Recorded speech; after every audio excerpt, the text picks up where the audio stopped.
My husband divorced me at 50 and moved his new wife into our house. I never imagined that at 50 years old, I'd be standing at the crossroads of betrayal and reinvention. At that age, you think you've done your time in the trenches of youth, the striving, the proving, the late nights of sacrifice, and that the next phase will be about comfort, partnership, and rest. That was what I thought marriage was supposed to be: a covenant, a commitment, a steadying hand when the storms came. But my husband, Greg, had other ideas. He was the one who told me one quiet Tuesday morning that he wanted a divorce. 27 years into our marriage, sitting at the same kitchen table where I used to pack his lunches, help our son with math homework, and balance our budget with a sharp pencil, he slid a stack of papers across the wood. His hands didn't tremble. His voice didn't crack. He couldn't even meet my eyes. He just stared into the steam curling up from his coffee mug and said, "Elaine, I think we've outgrown each other." Outgrown. Like I was a pair of shoes that no longer fit his stride.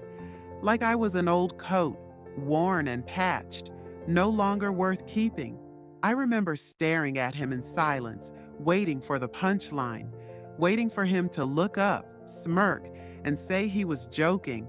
But there was no joke, no smirk, just a man who had already decided I was disposable. I had given him 27 years of my life. I had set aside my own career when our son, Darius, was born. I had worked double shifts at the bank to help secure the down payment for the home we lived in. I had nursed his mother through the last 2 years of her life, spoon-feeding her soup and changing bed linens while Greg claimed to be too busy with work. I had cooked, cleaned, balanced bills, sacrificed vacations, missed promotions, all for us, for him, for the family we built, and for what? Divorce papers on a Tuesday, silence by Wednesday. By the end of that month, he had moved out. Or so I thought. He told me he needed space. I later discovered he hadn't moved into a small apartment or hotel. He had moved in with her. Bridget, the woman he once introduced to me as a co-worker from accounting. She was 34, the same age as our son. Within weeks, they were posting photos online, laughing over wine in Napa, smiling on beaches in Hawaii, his arm draped around her waist the same way it once held me.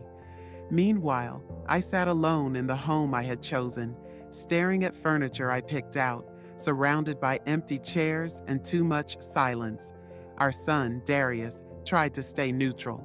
He said he didn't want to take sides. "You don't have to," I told him.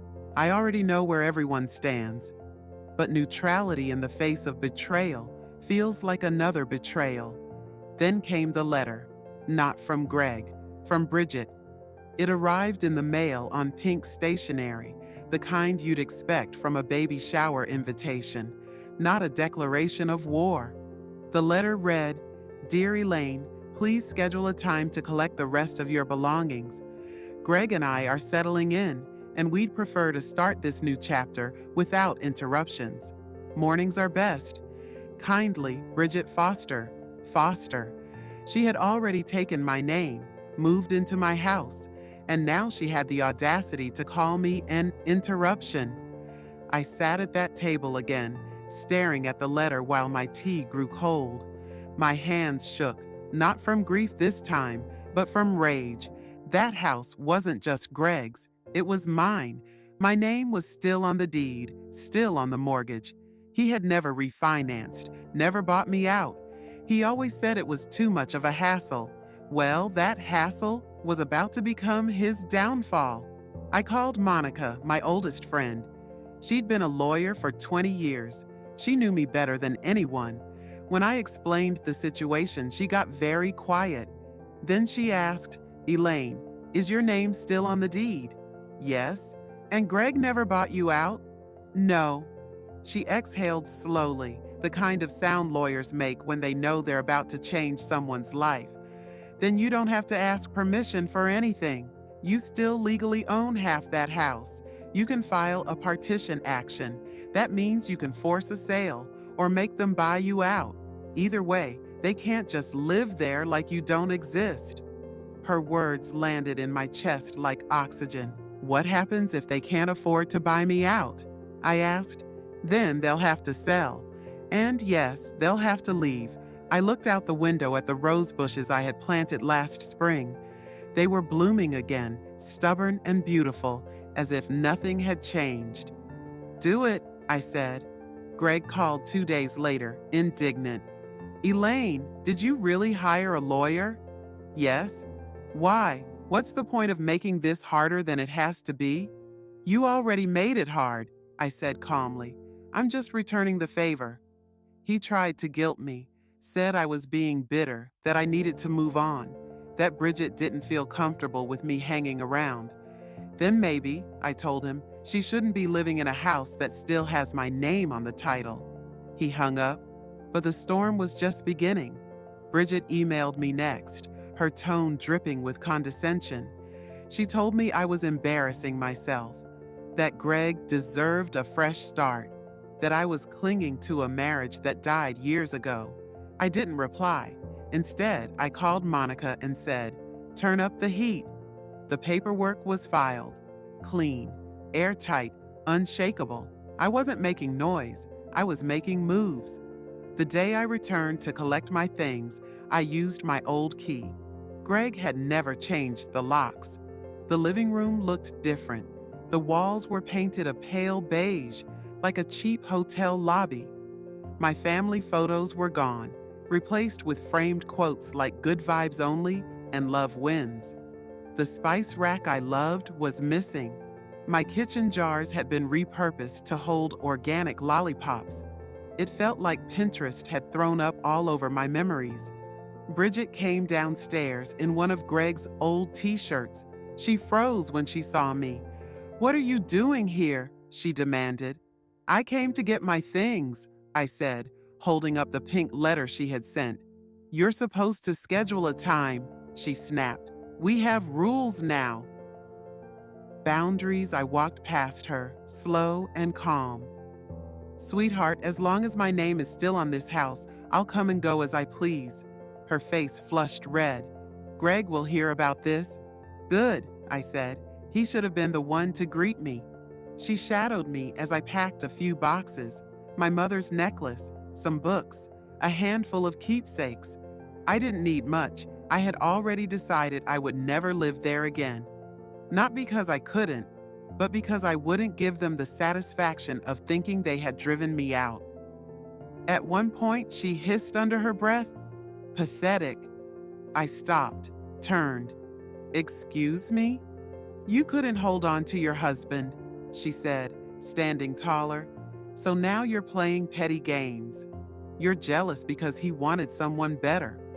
I didn't flinch, didn't raise my voice.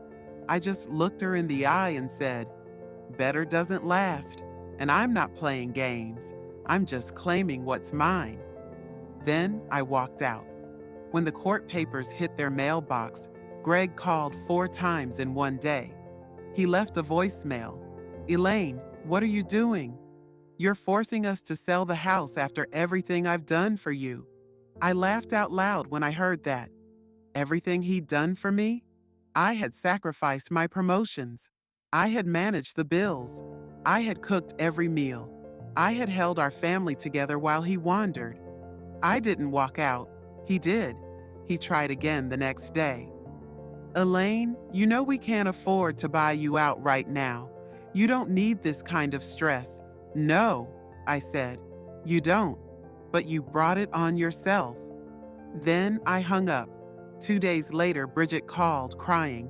"You're ruining us," she sobbed. "You're humiliating us." "Please, Elaine, be a woman about this." I paused. Being a woman means knowing your worth.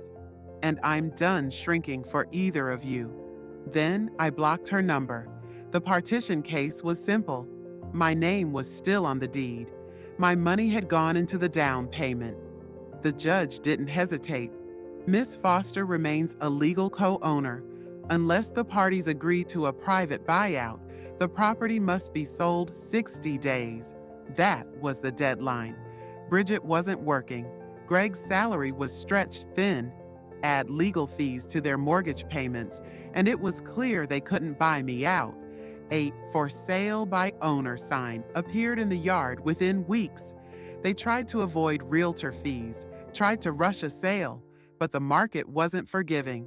Karma doesn't play favorites. By week 3, Monica had arranged for a professional listing agent. Fair market value. No shady deals. No friends of friends buying it cheap.